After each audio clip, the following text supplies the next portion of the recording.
Sanitary দোকানদার কেন আমাকে টাকা ছাড়া প্রোডাক্ট দিয়ে দিল, বা কত টাকার প্রোডাক্ট দিল, বা কি হয়েছিল ওই দিন, সেগুলা বিস্তারিত সব বলবো এই ভিডিওর মাধ্যমে।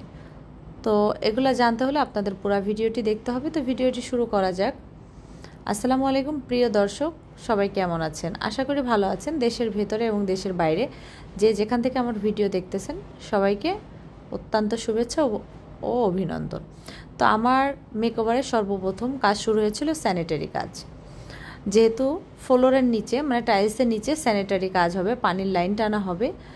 তো আমি যেদিন প্রোডাক্ট কিনতে যাই সেদিন হচ্ছে বৃহস্পতিবার ছিল, মিরপুর 1 নম্বর বন্ধ ছিল, তাই মিরপুর 2 স্টেডিয়ামের পিছনে বাংলাদেশ স্যানিটারি এই শপটার থেকে আমি স্যানিটারি প্রোডাক্ট কিনি।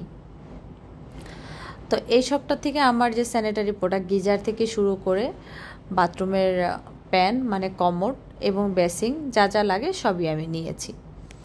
আমার যতটুকু মিস্ত্রি আমাকে লিখে দিয়েছিল সব প্রোডাক্টগুলি আমি এখান থেকে নিয়েছি।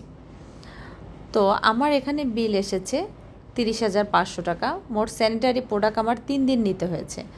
এখানে বেসিং এবং কমোড এসেছে 12,000 টাকা, এখানে লেখাই আছে। তো ওগুলি নিয়ে আমি শপে এসেছি। পরের দিন সকালবেলা শপে এসে দেখলাম যে মিস্ত্রি এখনও আসেনি। মিস্ত্রি আমাকে ফোন করেছিল এই যে আমার প্রোডাক্টগুলি, যেখানে গিজার আছে, গিজার, বেসিং এবং হাই কমোড, এটা নিয়েছে আমার 12,000 টাকা এই তিনটা। আর এই যে ছোটো বেসিংটা এনেছি, তো ওনরা ফার্স্টে ছোটো বেসিংটাই আমাকে রেফার করে, দেন তারপরে বলে যে আপু ছোটো বেসিংটা হবে না, বড় বেসিং লাগবে। পরের দিন যেয়ে দেখি এক মিস্ত্রি তো আমার কমোডের উপর রিল্যাক্সে ঘুমাচ্ছে, আরেকজন পানির লাইন কাটতেছে। যেহেতু গিজার ওয়াশরুমে হবে, বাট গরম পানি ফেসিয়ালের রুম এবং শ্যাম্পু বেসিংয়ে হবে। তো পুনরায় সেকেন্ড দিন আমি আবার চলে আসলাম স্যানিটারি দোকানে। তো স্যানিটারি দোকানে চলে আসলাম কারণ বেসিংটা চেঞ্জ করতে হবে এবং পাইপ নাকি শর্ট পড়েছে।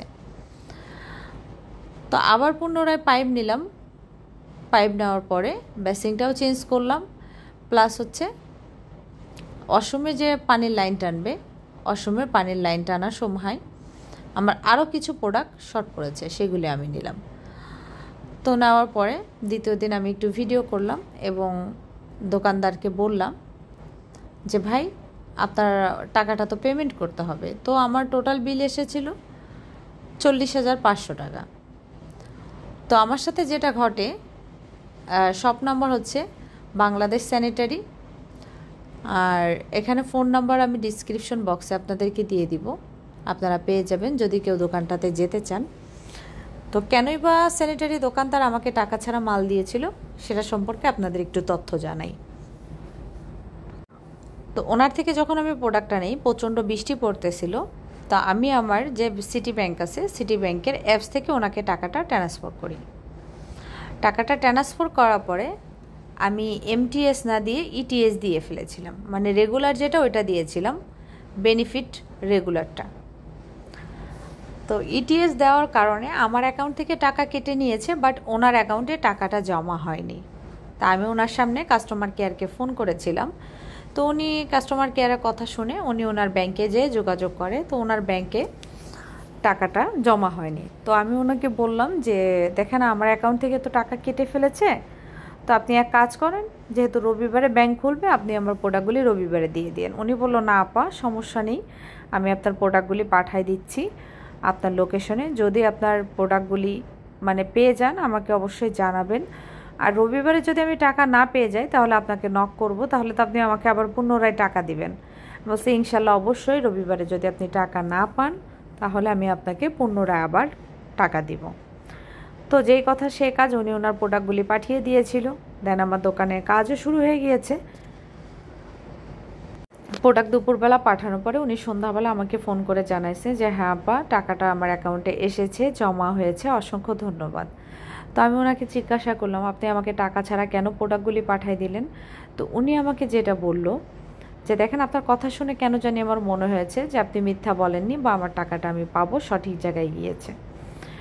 তো আমার ভিডিওগুলি আপনাদের কাছে কেমন লাগে অবশ্যই জানাবেন। আপনাদের মূল্যবান মতামত অনেক ম্যাটার করে। আপনাদের ছোট্ট ছোট্ট এক একটি কমেন্ট, সেগুলোও পড়তে খুব ভালো লাগে। আর সব কিছু আপনাদের সাথে শেয়ার করতেও ভালো লাগে, কারণ অনেক সময় আমরা অনেক অজানা তথ্য অনেক ভিডিওর মাধ্যমে পেয়ে যাই। আর আমি অবশ্যই স্যানিটারি দোকানদার এবং আমার যারা স্যানিটারি কাজ করেছে তাদের ফোন নাম্বার দিয়ে দিব। আর যেই লোকটা টাইলস বসাচ্ছে উনি ওমান থেকে এসেছে বেড়াতে, উনি ওমানে স্যানিটারি কাজ করে। তো ওনার মামা আমার দোকানে কাজ করতেছিল, তো ওনার মামার পরিবর্তে ওনাকে বসিয়ে দিয়েছে। উনি যদিও খুব সুন্দর করে আমার ওয়াশরুমটা কমপ্লিট করেছে এবং টাইলসের কাজগুলি। তো পরবর্তীতে দেখা হবে নেক্সট কোনো ভিডিওতে। ততদিন পর্যন্ত আপনাদের সবাইকে ভালো থাকার জন্য শুভ কামনা করা হচ্ছে এবং আপনারা আমার জন্য দোয়া করবেন, আল্লাহ যেন আমার স্বপ্ন পূরণ করে দেয়। যদিও স্বপ্ন পূরণের অনেকটা কাছাকাছি চলে আসছি, এত বছর পরে আল্লাহ আমার আশা পূরণ করতেছে, এটাই অনেক বড়।